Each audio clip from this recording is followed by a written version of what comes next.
Okay, I was just doing a test battle, but then I thought, you know what, let's make a video. What makes you a great Beyblader, and how can you be a better one? Well, here's the three key components of you and Beyblading. There's you, your launcher, and your Beyblade. I mean, yeah, you could argue the stadium as well, but there's also you. You have to focus. Is yes, having a good launcher, that is very important. Having a good Beyblade, that is very important as well to be a good Beyblader. But it's also about you. You gotta remember that it is still a sport, and it's good to be a good sportman, have good sportsmanship about it. You gotta remember that it's all about the fun. Sure, some people are out there to win, so be it. But it's also really important that you enjoy it. If you don't enjoy it, then you shouldn't be Beyblading at all. You gotta remember that you gotta savor the fun times, the good times. And then you also gotta train yourself and your Beyblade. Now, what do you mean train your Beyblade? Well, there's some key points of Beyblading that have happened over the years. Like some performance tips, like that are rubber based, can be awakened or worn down, and some parts can break. You gotta remember that your Beyblade needs to be taken care of as well as you. Some parts may loosen up over time, and you may need to get them replaced.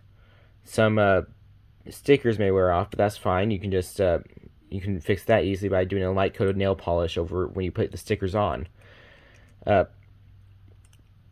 but yeah, some Beyblade parts wear down over time. Like for example, look over here. This is starting to have some stress fractures in this Air Knight layer from Hasbro from competitive battles against Rage and other Beyblades.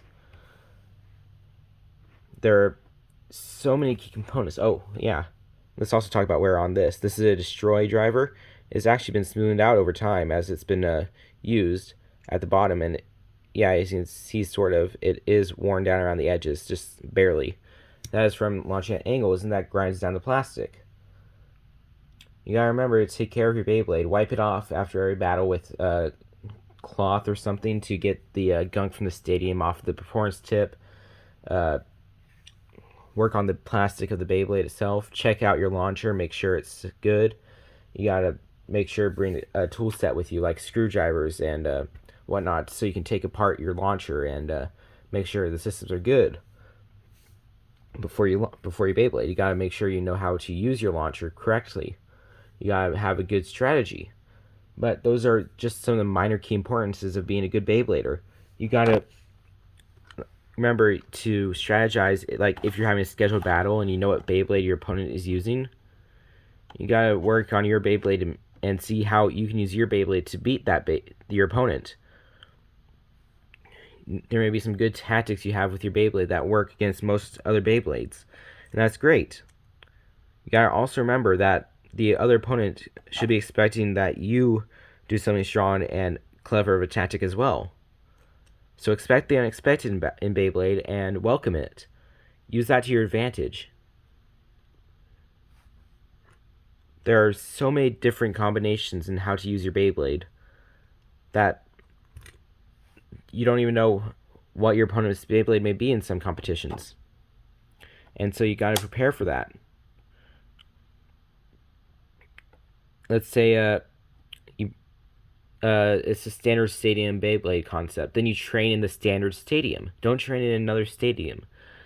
If it's a DB stadium, train in the DB stadium. If it's a Hasbro-based tournament, practice in the Hasbro stadiums because they're going to use a varying of different stadiums.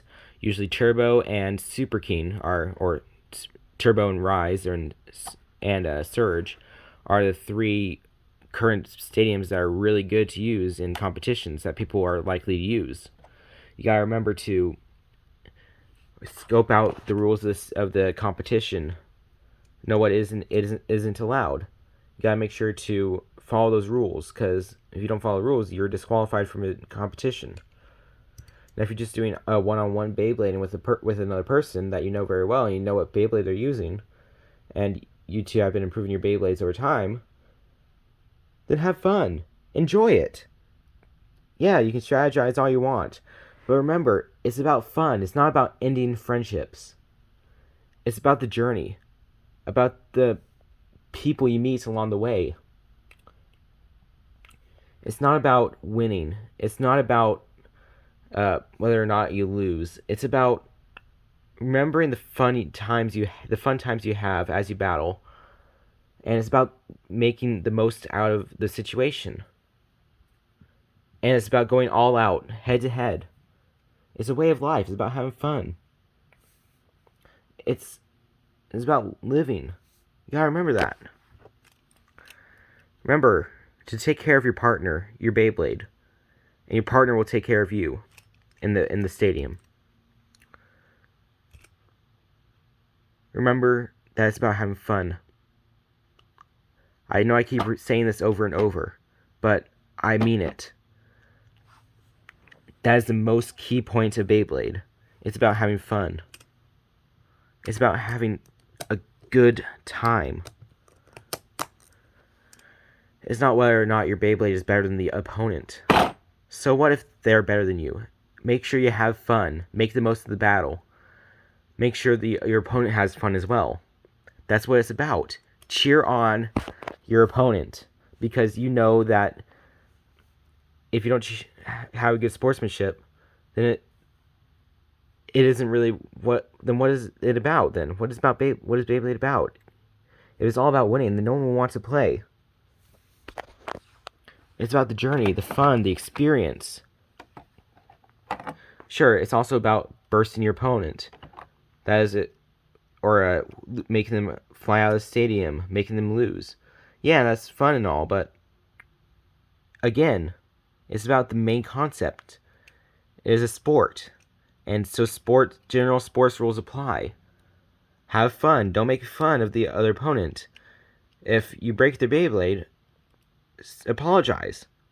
You're having a little bit strong. If you have a replacement for their Beyblade, give them the replacement if you can, because it is a good thing to do. You don't have to, but give them some compensation if you break their opponent or hurt their feelings. You gotta remember, it's about uplifting each other. The only way to reach the stars is to uplift you and your friends, and you can't do that without having fun. And you and your Beyblade reflect upon that. Sure, it may be the simple wear and tear doesn't really show much. That means you've had a long time with your Beyblade, but also how you treat your Beyblade in the stadium and outside of the stadium as well. That shows what type of Beyblader you are. Remember, treat your Beyblade with respect, treat yourself with respect, treat your opponents with respect. That is the key part of Beyblading. Have a good Beyblade, have a good launcher, and overall, be a good you. That is all. Until next time, let it rip.